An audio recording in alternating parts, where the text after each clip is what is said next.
Well, actually, I was fortunate enough to be introduced to the area by Dan. I saw some of his research. He started sending me articles that he'd written, reached out to him, and we just started doing some research together. And it's turned out I've got two lines of research. I do sport fandom research, and then I do male body image research. And I tell folks it's like having two kids. I love each of them for separate reasons. The sport fan one is really fun. The male body image one is clinically relevant, and I'm a clinical psychologist. So and working in one area tends to give me ideas when I work in another area, and vice versa. So I have been able to keep up a pretty good publication record in both of them. But my role in what I do in sport fandom, it really is kind of a scattershot type of research program.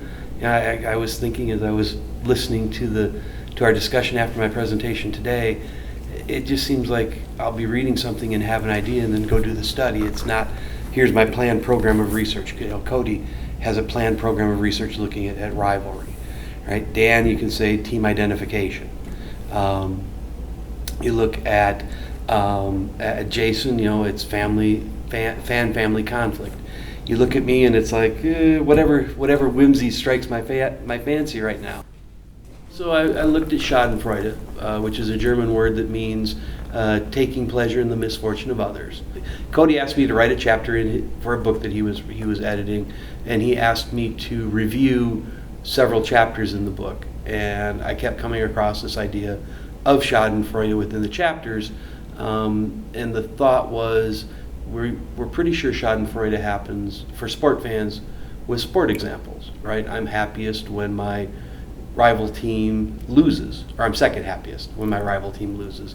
I'm most happy when my favorite team wins. But so we know that Schadenfreude happens in sports. The question was, would it happen for a non-sport event? Like in the example that we put together, a serial killer running amok in the city where the rival institution is located. So. And I think it does a little bit, but I still think that with the sport fans, the sport is the more salient type of feature here.